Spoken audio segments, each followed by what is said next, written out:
Past tense म्हणजेच भूतकाळ. वाक्यरचना पाहून घेऊया. करता, त्यानंतर वॉज किंवा वेअर, त्यानंतर विशेषण. Santosh was poor. संतोष गरीब होता. यामध्ये पुअर हे विशेषण आहे. The shirt was dirty. Shirt घाण होते. यामध्ये डर्टी हे विशेषण आहे. The bottle was empty. Bottle रिकामी होती. यामध्ये एम्प्टी हे विशेषण आहे. The paper was easy. Paper सोपा होता. यामध्ये इझी हे विशेषण आहे. The people were angry. लोक रागावले होते. यामध्ये अँग्री हे विशेषण आहे. The girls were intelligent. मुली हुशार होत्या. यामध्ये इंटेलिजंट हे विशेषण आहे. दुसरी वाक्यरचना पाहूया. करता, त्यानंतर वॉज वेअर, त्यानंतर विशेषण नाम आणि त्यानंतर माहिती. He was a stupid man. तो मूर्ख माणूस होता. यामध्ये स्टुपिड किंवा मूर्ख हे विशेषण आहे. Mister Joshi was a kind man. Shri Joshi दयाळू व्यक्ती होते. यामध्ये दयाळू हे विशेषण आहे. शी वॉज अ क्राफ्टी वुमन. ती कपटी बाई होती. यामध्ये क्राफ्टी हे विशेषण आहे. That was a nice dress. तो चांगला ड्रेस होता.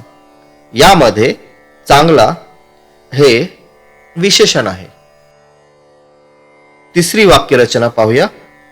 करता, त्यानंतर क्रिया भूतकाळ, त्यानंतर विशेषण वस्तू आणि त्याची इन्फॉर्मेशन म्हणजेच माहिती. He gave a torn note.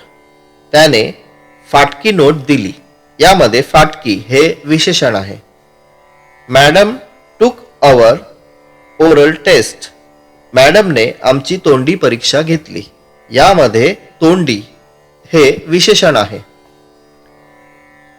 चौथी वाक्यरचना पाहूया. करता, त्यानंतर डिड नॉट, क्रिया पहिले रूप, त्यानंतर विशेषण वस्तू, त्यानंतर इन्फॉर्मेशन म्हणजेच माहिती. I did not like that old movie. मला तो जुना चित्रपट आवडलेला नाही. यामध्ये ओल्ड हे विशेषण आहे. He did not wear formal clothes. त्याने फॉर्मल कपडे घातले नाहीत. यामध्ये फॉर्मल हे विशेषण आहे. आता क्वेश्चन्स पाहूया.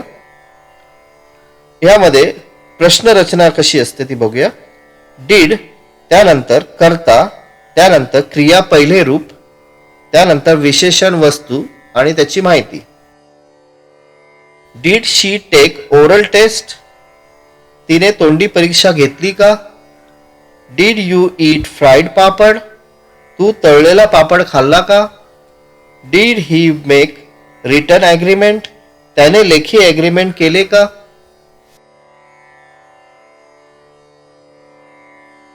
ॲडजेक्टिव्ह म्हणजेच विशेषण. आज आपण भविष्य काळामध्ये विशेषण कसं वापरावं ते बघूया. वाक्यरचना अशी आहे. करता, त्यानंतर विल किंवा शॅल बी, त्यानंतर विशेषण, त्यानंतर माहिती. The dress will be ready tomorrow. Dress उद्या तयार असेल. यामध्ये रेडी हे विशेषण आहे. The dinner will be ready after 8. Dinner 8 नंतर तयार असेल. He will be a rich man. तो श्रीमंत माणूस असेल किंवा बनेल. I shall be happy.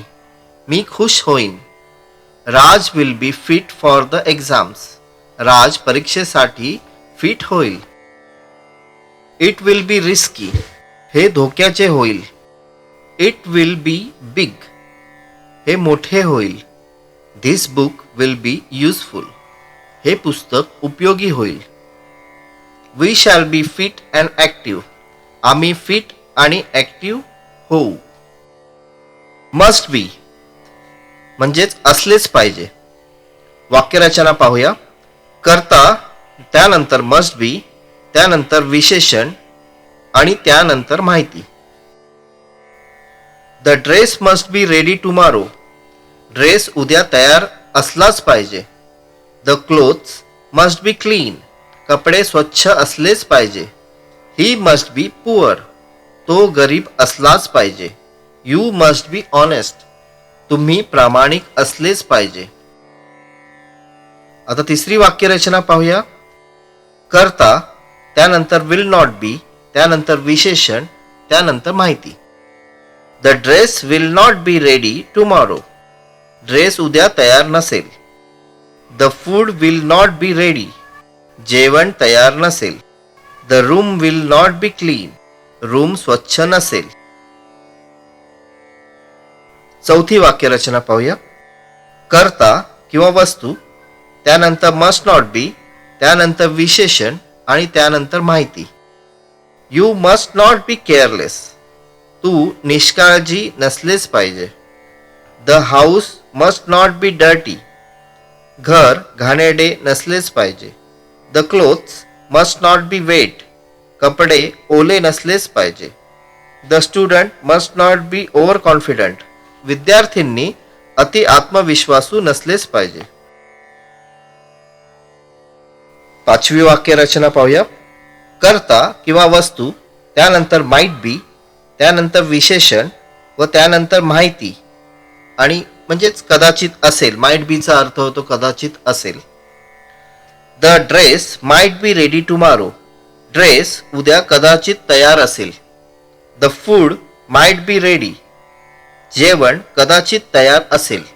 The room might not be clean. Room कदाचित स्वच्छ नसेल.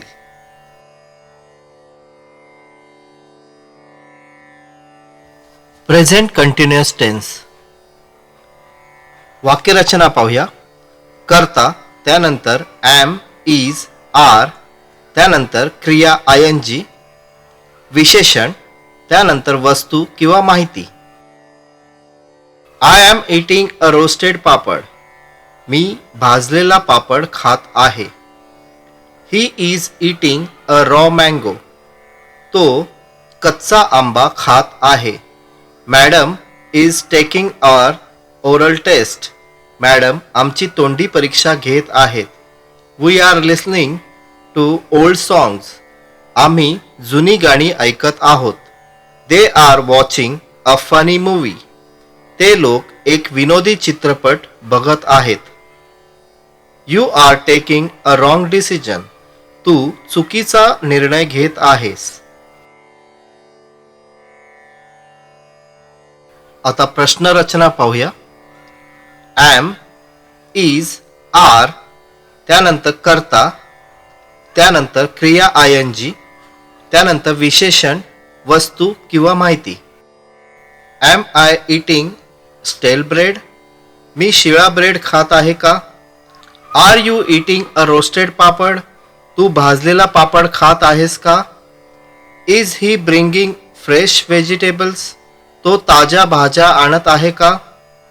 Is madam taking an oral test. Madam तोंडी परीक्षा घेत आहेत का. तिसरी वाक्यरचना पाहूया. करता, त्यानंतर ॲम, इज, आर, नॉट, क्रिया आयएनजी, विशेषण, वस्तू किंवा माहिती. Madam is not taking our oral test. Madam तोंडी परीक्षा घेत नाही आहेत. They are not taking written exam. ते लेखी परीक्षा घेत नाही आहेत.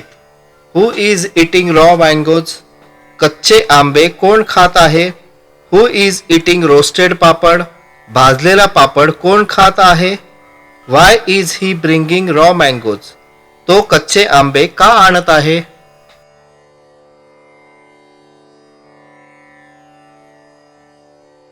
आता बी, त्यानंतर विशेषण, त्यानंतर माहिती. बी हॅपी, खुश रहा. बी रेडी, तयार रहा.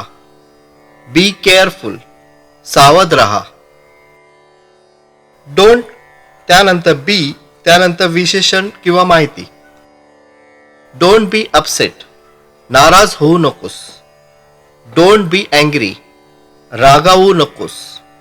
डोंट बी ओव्हर स्मार्ट, अतिशहाणा होऊ नकोस. ॲडजेक्टिव्ह विशेषण शुड बी. शुड बीचा अर्थ होतो असले पाहिजे. आता वाक्यरचना कशी कराल? करता त्यानंतर शुड बी त्यानंतर विशेषण किंवा माहिती. The cloth should be soft. कापड नरम असले पाहिजे. The food should be ready before 9. जेवण 9च्या आत तयार असले पाहिजे. The toilet should be clean. Toilet स्वच्छ असले पाहिजे. You should be serious. तुम्ही गंभीर असले पाहिजे. He should be active. त्याने ॲक्टिव्ह असले पाहिजे. The candidate should be healthy. उमेदवार तंदुरुस्त असला पाहिजे. The groom should be rich.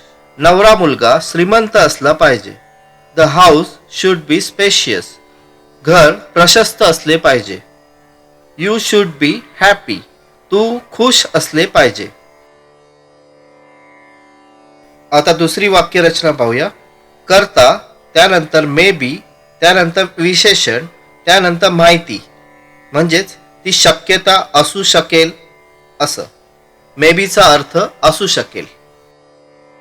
The dress may be ready tomorrow. Dress उद्या तयार असू शकेल.